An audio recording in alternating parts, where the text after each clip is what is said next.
Hello बच्चों, आपका welcome है 9th क्लास की साइंस की क्लास में, है ना। तो अपना जो फर्स्ट चैप्टर है वो है मैटर इन आवर सराउंडिंग्स, ठीक है। तो पहले देखेंगे कि मैटर आखिर क्या होता है, ठीक। और उससे पहले हम लोग देखेंगे कि यूनिवर्स क्या होता है, यूनिवर्स, ठीक है। तो देखो यूनिवर्स, ये जो यूनिवर्स है, यूनिवर्स मतलब हुआ कि इस अर्थ को लेके और जितने भी सेलेस्टियल बॉडी हैं, स्टार्स हो गए, गैलेक्सीज हो गए, ठीक है, अपना गैलेक्सी जो है मिल्की वे है, ये सब जितने भी आसमान में देख रहे हो, जितने भी स्टार्स वगैरह हैं और छोटे छोटे तारे हैं, ठीक है, इन सभी को कलेक्टिवली हम बोलते हैं यूनिवर्स। तो ये टोटल यूनिवर्स जो है इंक्लूडिंग अर्थ को लेके भी, तो टोटल यूनिवर्स जो देख रहे हो, ये यूनिवर्स दो चीज़ों का बना हुआ है। एक मैटर का बना हुआ है और दूसरा एनर्जी का बना हुआ है। एनर्जी का बना हुआ है, मैटर एंड एनर्जी। तो इस चैप्टर में हमें मैटर का डिस्कशन करना है। अभी एट प्रेजेंट मैटर के बारे में डिस्कशन होगी, एनर्जी के बारे में बाद में डिस्कशन करना है, ठीक है। तो पहले देख लेते हैं मैटर। तो मैटर क्या होता है, कैसे डिफाइन करोगे मैटर को। मतलब पहले अपने सराउंडिंग्स में नज़र दौड़ाओ, ठीक है। एक प्लास्टिक का डब्बा, एक चेयर, है ना, आपके घर का बेड, दरवाज़ा, ब्रिक्स, ईंट, घर का दीवार, पूरा घर, ठीक है, ये सब पे पेंसिल, पेपर, ठीक है, और दूसरे मटेरियल, कटोरी घर का जो हो गया, दाल हो गया, चावल हो गया, ठीक है ना, और खाने पीने की चीज़ें जितने भी हैं, ये सब मैटर ही हैं। एक्चुअली क्या है, मैटर ही है, ठीक ना। तो मैटर को कैसे डिफाइन करते हैं, तो मैटर को डिफाइन करने के लिए हम क्या करेंगे कि ऐसे करते हैं, anything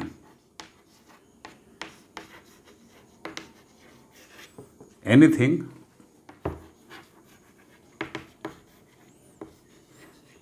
which has mass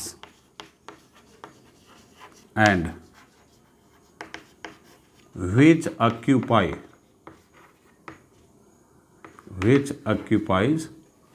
a space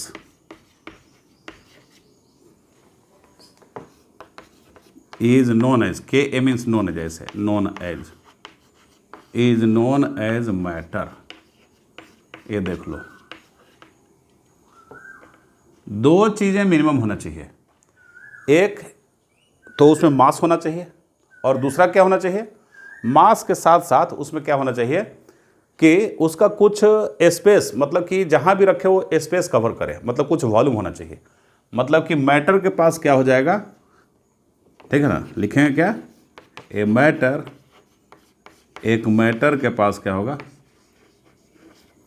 has mass and volume. ये मिनिमम रिक्वायरमेंट उसका है, इतना होगा तभी उसको हम मैटर बोलेंगे। मैटर की और प्रॉपर्टीज और कैरेक्टरिस्टिक्स होती हैं, लेकिन दो बहुत एसेंशियल है, ये दो जिनमें होगा उसी को हम मैटर बोलेंगे। अब देख लो, बात करते हैं, हवा की बात कर लेते हैं, हवा और लाइट की बात करते हैं।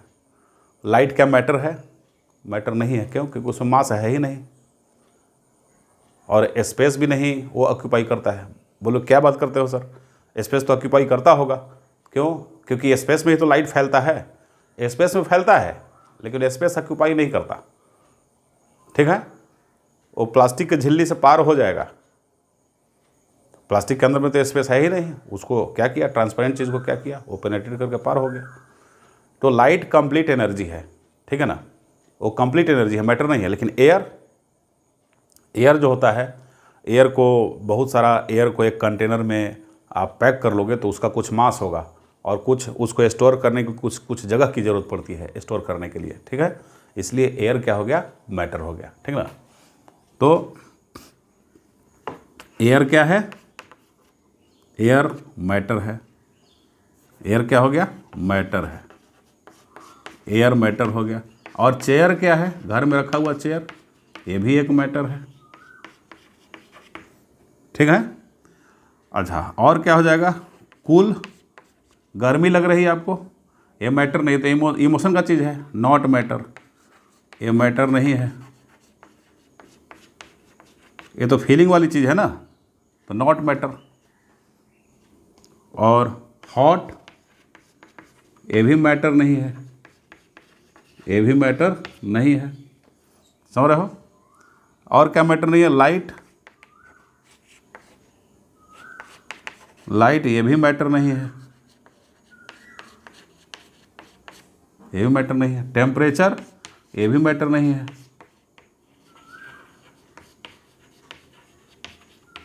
मैटर नहीं है। और वाटर, यस मैटर है, वाटर मैटर है। आयरन मैटर है, ये दोनों मैटर हैं, ये मैटर हुआ, ठीक है। चलो, क्योंकि पानी का कुछ वजन होता है और पानी को जहाँ रखोगे वहाँ पे कुछ स्पेस चाहिए उसको, विदाउट स्पेस उसको आप रख ही नहीं सकते, ठीक है ना। तो ये सब क्या हुआ, मैटर हुआ। अब मैटर की और प्रॉपर्टी के बारे में हम क्या करेंगे, थोड़ा स्टडी कर लेंगे।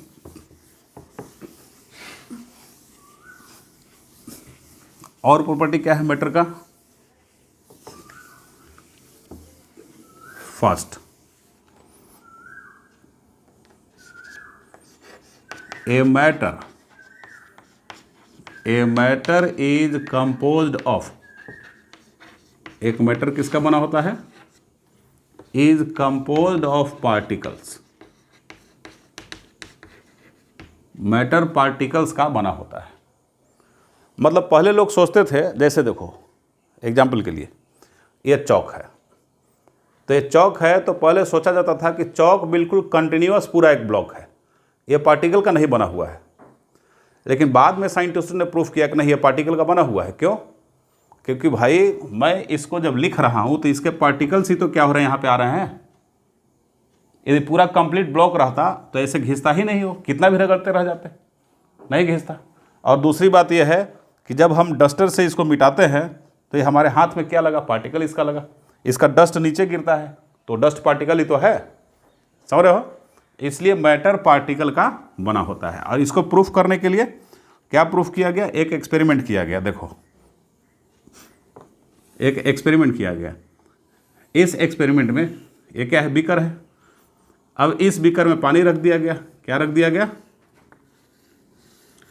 इस बीकर में वाटर रख दिया गया।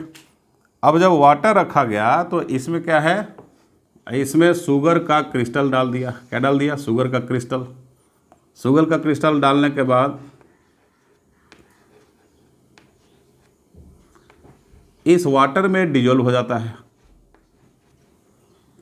ठीक है, डिजोल्व होकर घुल जाता है, ब्रेक कर जाता है पूरी तरीके से। तो आखिर गायब हो गया। क्यों गायब हो गया? क्योंकि ये छोटे छोटे टीनी पार्टिकल्स का बना हुआ था, ठीक है। तो ये पार्टिकल्स का बना हुआ था, ये पार्टिकल्स का बना हुआ था, ठीक है। ये शुगर का पार्टिकल है, ये शुगर का क्रिस्टल है, शुगर क्रिस्टल, शुगर क्रिस्टल है, ठीक है। अच्छा, अब दूसरा क्या है, पार्टिकल्स जो होंगे, पार्टिकल्स ऑफ ए मैटर। एक मैटर का पार्टिकल क्या होता है, आर वेरी स्मॉल, ये वेरी स्मॉल होते हैं, काफ़ी छोटे छोटे होते हैं एक मैटर के पार्टिकल। काफ़ी छोटे छोटे मतलब इतना छोटा छोटा एक पार्टिकल का मैटर होता है कि हो सकता है कि तुम्हारे परसेप्शन में ना आए, तुम उसको देख ना सको, उसको फील भी ना कर सको, ठीक है। उसके लिए आपको बहुत बड़ा एक्सपेरिमेंट करना पड़ जाएगा, काफ़ी माइक्रो लेवल पे, ठीक है ना। इसका मतलब क्या हुआ, बोलो क्या बात करते हो सर, इस चौक के पार्टिकल को देख रहा हूँ। चौक के पार्टिकल को आप देख सकते हैं, लेकिन चौक का पार्टिकल जिसको देखते हो वो बहुत सारे पार्टिकल्स का ढेर है। वो एक्चुअली एक पार्टिकल, एक डस्ट देखोगे ना चौक का, उसमें लाखों लाख उसके पार्टिकल होते हैं। अब सोच लो, मिलियंस ऑफ पार्टिकल होते हैं। इसके लिए एक एक्सपेरिमेंट बताया गया है आपको। क्या एक्सपेरिमेंट है? एक्सपेरिमेंट है कि ये एक बीकर ले लो, इसमें वाटर ले लो। वाटर कितना है, 100 ml है। कितना है, 100 ml। अब इस 100 ml वाटर में पोटेशियम परमैंगनेट का कुछ क्रिस्टल डाल दो, पोटेशियम परमैंगनेट के कुछ क्रिस्टल डाल दिया। ये पोटेशियम परमैंगनेट है, क्या है? Potassium permanganate.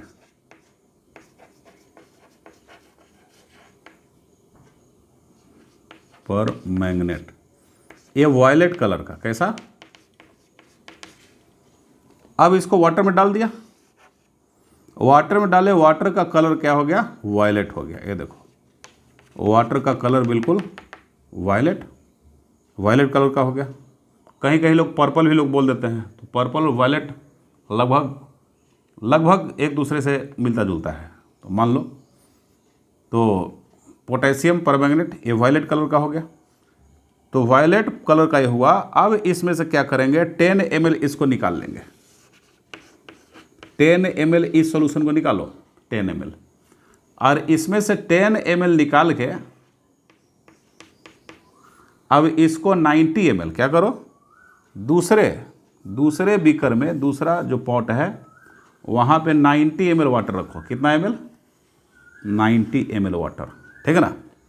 90 ml वाटर रखेंगे, 90 ml वाटर। यहाँ 100 ml वाटर था, अब यहाँ 90 ml वाटर रखेंगे। अब यहाँ से जो सॉल्यूशन निकाला है 10 ml, इस 10 ml को फिर से इसमें डाल दो, तो देखोगे कि इस पानी को भी उसने पर्पल कर दिया, मतलब वायलेट कर दिया। ये पानी भी क्या हो गया? वायलेट हो गया, ठीक है। अब ऐसे ही क्या करो? इसका निकाल लो, इससे निकाल दो 10 ml। तो 10 ml इससे हम निकालेंगे 10 ml, ठीक है ना? 10 ml इसका निकाल लिया, ये 10 ml हो गया। अब इस 10 ml को क्या करेंगे? फिर से 90 ml वाटर में डाल देंगे। क्या करेंगे? 90 ml वाटर में फिर से डाल दो, ठीक है ना? 90 ml वाटर में डाला, जैसे ही 90 ml वाटर में डाल दिए, ये 90 ml वाटर है, ठीक है। ऐसा डाला, फिर से पर्पल कलर हो गया। अब फिर इसका 10 ml निकाल के फिर से फ्रेश 90 ml वाटर में डालो, तो देखोगे कि ये एक्सपेरिमेंट आपको 8 to 10 टाइम्स करना है। ऐसा मतलब कि यहाँ से ऐसा किया तो एक बार हुआ, यहाँ से ऐसा किया तो 2 बार हुआ, फिर ऐसा तो 3 बार, फिर ऐसा तो 4 बार, फिर ऐसा तो 5 बार, ऐसे 8 से 10 बार करोगे। हर स्टेप में देखोगे कि पर्पल कलर उसका बना हुआ है, लेकिन थोड़ा कलर डल होता चला जाएगा, वो बात अलग है। इसका मतलब क्या हुआ कि पोटेशियम परमैंगनेट का जो क्रिस्टल था वो मिलियंस ऑफ पार्टिकल के बने हुए हैं। हर स्टेप में जैसे ही फ्रेश वाटर में उसको डाले, मान लो कि इस सॉल्यूशन को, जो बहुत गाढ़ा काफ़ी मतलब कलर था, डीप कलर का था, डीप वायलेट कलर का था, अब इसको यहाँ पे डालेंगे तो थोड़ा सा लाइट वायलेट कलर का हो जाएगा। अब फिर यहाँ से निकाल के इसमें डालेंगे तो ये पानी भी थोड़ा और हल्का लाइट होगा, लेकिन वायलेट कलर ही रहेगा। इसका मतलब क्या हुआ कि पोटेशियम परमैंगनेट हर स्टेप में ब्रेक कर रहा है।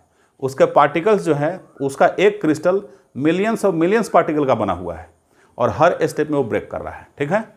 तो ऐसे इसको क्या करेंगे? प्रूफ करेंगे। तो वेरी स्मॉल और पार्टिकल जो होते हैं, ये क्या प्रूफ करता है? This proves that particles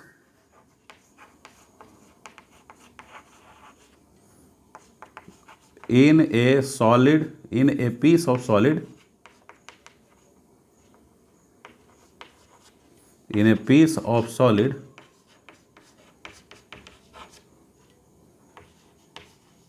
are millions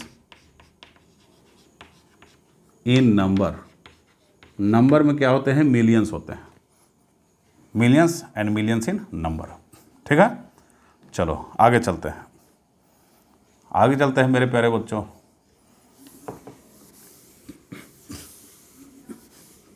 अब आगे है पार्टिकल्स के बीच में स्पेस होते हैं। क्या होते हैं?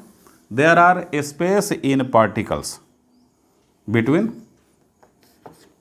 मतलब कि मैटर का जो पार्टिकल है उनके बीच में कुछ गैप होगा, स्पेस होगा, ऐसा बोला जा रहा है, ठीक। तो क्या लिखेंगे? There are spaces between particles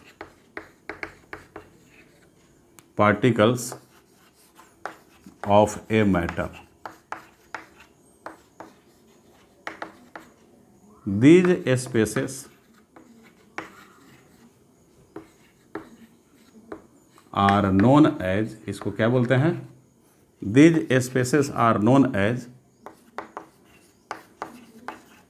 interparticular space. Interparticular spaces इनको हम कहते हैं। ठीक, अब स्पेस का मतलब क्या हुआ, जरा इसको समझते हैं। स्पेस का मीनिंग क्या हुआ, तो जरा देखो स्पेस की क्या मीनिंग होती है, वो बता रहा हूं आपको। अब फर्स्ट एक्सपेरिमेंट को देखो, उसमें आपने क्या किया था, वाटर ले लिया था, है ना।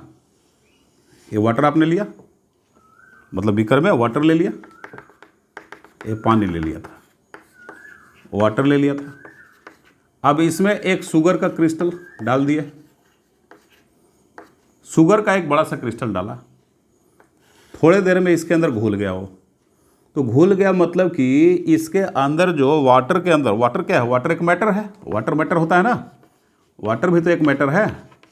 इस मैटर के अंदर ये जो शुगर का पार्टिकल था वो जाके छुप गया, उसके अंदर के जगह में कुछ जगह होगा, वो छोटे छोटे पार्टिकल उसके अंदर में जो जगह प्रेजेंट है उसके अंदर जाके क्या हो गया, वो छुप गया।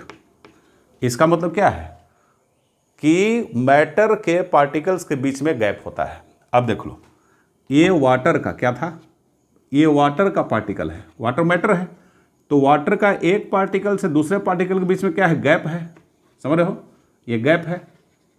अब इसी गैप में क्या हुआ बच्चों, इसी गैप में जो आपने शुगर डाला, शुगर का पार्टिकल ब्रेक करके छोटे छोटे पार्टिकल उसके गैप में आ गए। देखो ये गैप में आ गए, गैप में आ गए।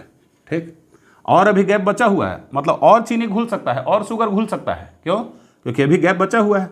तो एक और शुगर का यदि क्रिस्टल तुम इसमें डाल दोगे तो बाकी उसका पार्टिकल फिर इस गैप को भर देंगे, यहाँ भर देंगे, जब तक कि वो गैप फुल नहीं हो जाएगा तब तक वो भरता रहेगा। इसीलिए तो बोलते हैं कि चीनी भाई एक बार में इतना ही चीनी घुला, उसके बाद फिर डाले तो और चीनी घुला, और चीनी घुला, और एक समय आता है कि अब शुगर उसमें डिजोल्व नहीं हो पाता है। क्यों, क्योंकि उसके अंदर का स्पेस पूरी तरीके से पैक्ड हो गया, भर गया। ठीक है ना, वाटर के पार्टिकल्स के बीच में जो स्पेस था वो पूरी तरीके से फिलअप हो गया। इसका मतलब क्या हुआ, there are spaces between the particles of a matter, matter के पार्टिकल के बीच में स्पेस होते हैं। ठीक है, चलो ये हुआ। अब आगे ये हमारा कहना है कि पार्टिकल्स के जो मैटर होते हैं वो कंटिन्यूअस मोशन में होते हैं, वो मूवमेंट करता रहेगा। क्या करेगा, मूवमेंट करता रहेगा। तो क्या हो जाएगा, particles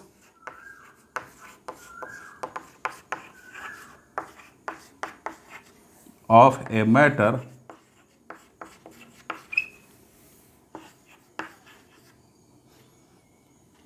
are in continuous motion, ये कंटिन्यूअस मोशन में रहेगा। ठीक, कंटिन्यूअस मोशन में रहेगा। अब इसको समझने के लिए वो पहले वाला जो पोटेशियम परमैंगनेट का एक्सपेरिमेंट था उसी एक्सपेरिमेंट को करना है और कुछ दूसरे तरीके से उसको सोचना है। क्या सोचना है भाई, पहले ध्यान से, या किसी कलर को घर में जो होली खेले ना, होली खेलते समय पानी में पहले आप क्या करते हैं, वाटर में पहले कलर आप डालते हैं। क्या करते हैं, ये वाटर है बीकर में, और इसमें कोई कलर डालते हो, किसी कलर को डाल दिया तो क्या देखते हो कि वो कलर जो होता है, या ऐसा कर लो, उसको ऐसा मत करो, पोटेशियम परमैंगनेट के क्रिस्टल को यहाँ डाल दो, पोटेशियम परमैंगनेट के क्रिस्टल को बॉटम में डाल दिया, ऐसा कर लिया। जब इसको डाल दिए तो डालने के बाद क्या होगा, ये ऐसा लाइन बनाएगा, इस तरीके का लाइन बनाता है, ऐसा लाइन बना के क्या होगा, डिजोल्व होगा। इस तरीके से ऐसा लाइन बना के डिजोल्व होगा। ऐसा करके देखना, या कोई कलर का एक क्रिस्टल डाल दो तो वैसे ही लाइनिंग बनाता है। लाइनिंग बनाने का मतलब क्या हुआ कि वाटर के जो पार्टिकल थे वो कंटिन्यूअस मोशन में थे, वो पोटेशियम परमैंगनेट के पार्टिकल को लेके अपने साथ मूव कर रहा है। पोटेशियम परमैंगनेट का भी पार्टिकल जो है उसको अपने साथ चिपका के लेके और पूरे वाटर में वैसे ही मूव करा रहा है। ठीक है, तो इस तरीके से हम क्या प्रूफ करेंगे कि ये पोटेशियम परमैंगनेट है, पोटेशियम पर मैं लिख दे रहा हूँ क्योंकि पहले लिख चुका हूँ पोटेशियम परमैंगनेट। ठीक है, तो कंटिन्यूअस क्या होते हैं, मोशन में होते हैं। और ये जो मोशन होता है, ये जो मोशन होता है, ठीक है, पार्टिकल का जो मोशन है, अब बताओ किसी भी चीज़ में मोशन है तो मोशन है तो उसमें क्या हो सकता है, काइनेटिक एनर्जी होगा। तो इसका मतलब कि पार्टिकल्स में काइनेटिक एनर्जी होगा, समझ रहे हो। और ये जो मोशन होता है वो टेम्परेचर इंक्रीज करने से बढ़ जाता है, इंक्रीज कर जाता है। पार्टिकल का मोशन टेम्परेचर इंक्रीज करने से इंक्रीज कर जाएगा, समझ रहे हो। जैसे एग्जांपल के लिए, सिंपल सी बात है, एग्जांपल के लिए है कि घर में किचन में कोई चीज़ बन रहा है, कुछ भी बने, तो कुछ भी बने तो मान लो सब्जी बन रहा है, तो सब्जी का जो वेजिटेबल्स बन रहे हैं, पक रहे हैं, उसका स्मेल आपके पास तक बड़ा जल्दी पहुंचता है। क्यों? क्योंकि सब्जी उस समय गर्म है, फ्रेश है, गर्म है, तो गर्म है तो टेम्परेचर हाई है, हाई टेम्परेचर है तो क्या होगा, उसके मॉलिक्यूलर मोशन ज़्यादा है, वो हवा में ज़्यादा रिलीज हो रहा है, रिलीज हो रहा है तो आपके नाक तक जल्दी पहुंच जा रहा है, इसलिए जल्दी स्मेलिंग कर ले रहे हो। लेकिन जब वही सब्जी ठंडा हो जाता है तो स्मेल आपके पास तक पहुंचने में ज़्यादा समय लगता है, जल्दी आप उसका स्मेल नहीं फील कर सकते, समझ रहे हो। सब्जी ठंडी है, किचन में रखा हुआ है, आपको पता भी नहीं लगा कि सब्जी रखा हुआ है किचन में, लेकिन जब सब्जी बन रही है तो सब्जी बनते हुए क्या होगा, तुम दूसरे कमरे में बैठे हुए हो, वहाँ पता लग जाएगा कि हाँ सब्जी बन रहा है। क्यों? क्योंकि उसका स्मेल जल्दी पहुँचता है, क्योंकि टेम्परेचर बढ़ाने से सब्जी का जो वेजिटेबल्स का जो मॉलिक्यूलर मोशन है वो इंक्रीज कर जाता है। ठीक है, तो हम क्या लिखेंगे, यहाँ पे लिखेंगे कि पार्टिकल का मोशन इंक्रीज करता है, किससे भाई, टेम्परेचर को इंक्रीज करने से। ठीक ना, मतलब motion of particle, motion of particles increases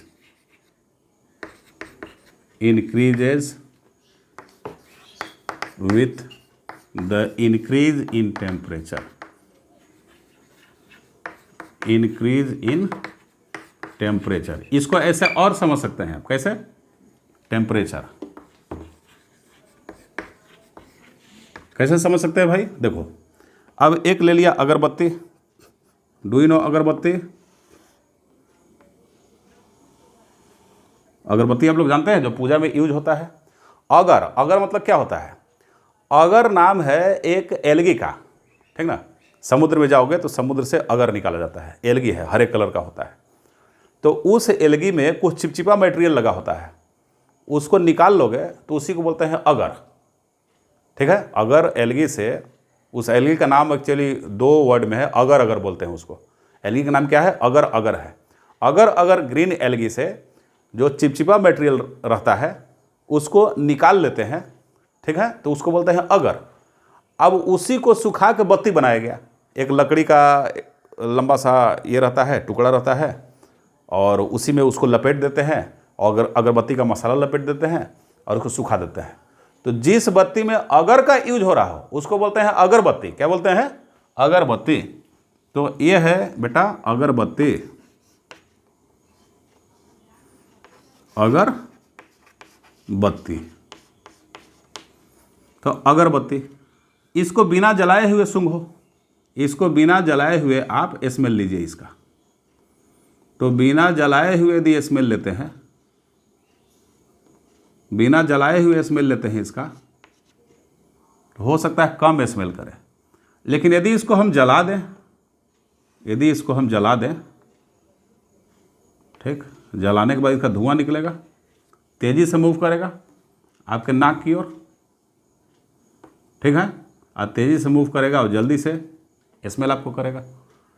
तो बिना जलता हुआ अगरबत्ती कम स्मेल करता है, ठीक है, और जलता हुआ अगरबत्ती तो आपको पता लगा देगा, चाहे रूम के किसी कोने में बैठे रहो, आपको पता लग जाएगा कि हाँ अगरबत्ती जल रही है। ठीक है, मतलब कि पार्टिकल का स्पीड टेम्परेचर बढ़ने से, अगरबत्ती जलाया मतलब टेम्परेचर आपने बढ़ाया, उसे बढ़ जाता है। ठीक है। अच्छा, पार्टिकल में मोशन है, इसका मतलब क्या है, उसमें काइनेटिक एनर्जी है। ठीक, मतलब motion in particles, motion in particles means they possess kinetic energy. Particle में मोशन का मतलब क्या है कि उनके पास काइनेटिक एनर्जी है, काइनेटिक एनर्जी है। ठीक, मतलब कि मोशन ज़्यादा है मतलब काइनेटिक एनर्जी ज़्यादा होगा। इसका मतलब कि टेम्परेचर ज़्यादा तो मोशन ज़्यादा मतलब काइनेटिक एनर्जी ज़्यादा। तो हम इसको ऐसे लिख सकते हैं, मैथ की भाषा में इसको ऐसे लिखते हैं, टेम्परेचर मतलब पार्टिकल का मोशन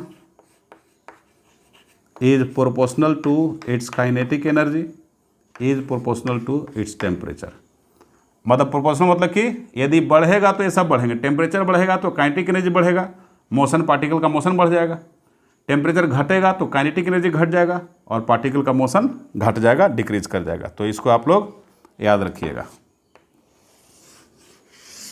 ये साइन प्रोपोर्शनल साइन है, आप मैथमेटिक्स में इसको पढ़े होंगे। ठीक है ना। अब देखो आगे चलते हैं, आगे क्या चलते हैं भाई, तो पार्टिकल का, मैटर का, पार्टिकल का ये सब कैरेक्टरिस्टिक हो गया। दूसरा है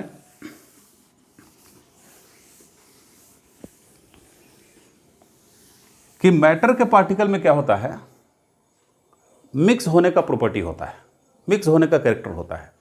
एक मैटर का पार्टिकल दूसरे पार्टिकल में मिक्स करते हैं, तो उस intermixing of particles of matter को हम डिफ्यूजन बोलते हैं। क्या बोलते हैं, डिफ्यूजन। ठीक है। तो डिफ्यूजन क्या होता है भाई, पार्टिकल्स, कैसे ये करेंगे इसको, पार्टिकल्स कैसे करोगे दादा, पार्टिकल्स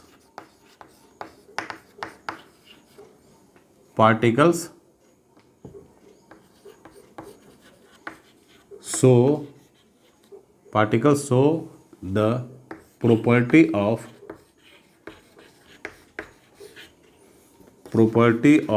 intermixing। ठीक है। अब क्या लिखेंगे, the process of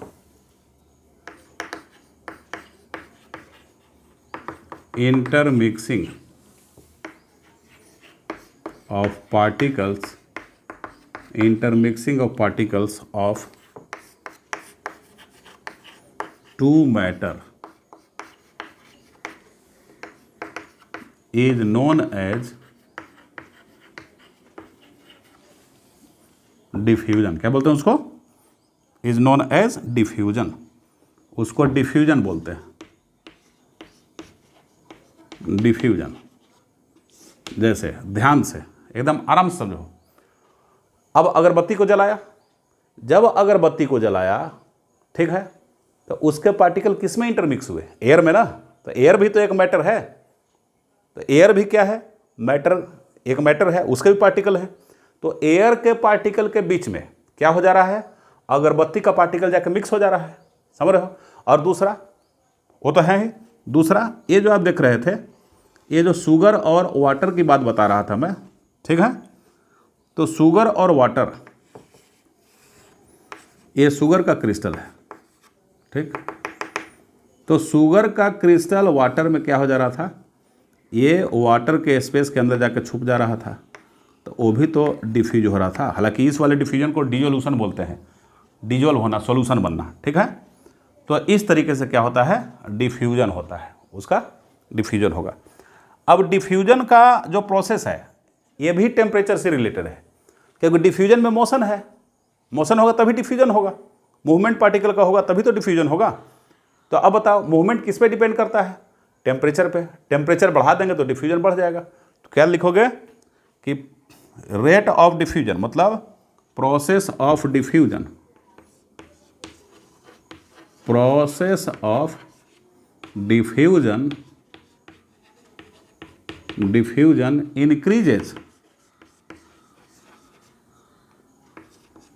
increases by increasing the temperature, by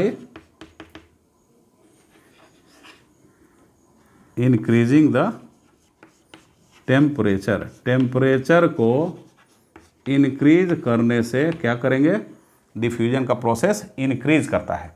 और टेम्परेचर को डिक्रीज कर दोगे तो डिफ्यूजन क्या होगा, डिक्रीज कर जाएगा। सिंपल सी बात है, ठीक। तो ये मैटर के जो पार्टिकल्स हैं उनकी कैरेक्टरिस्टिक थी, प्रॉपर्टी थी, ठीक ना। अब चलते हैं अपन मैटर का जो क्लासिफिकेशन है, कितने तरह का मैटर क्लासिफाई हुए हैं, ठीक ना। तो मैटर को देखते हैं, क्लासिफिकेशन मैटर का। मैटर कितने तरह के होते हैं, ठीक है। मैटर कितने तरह के हो सकते हैं,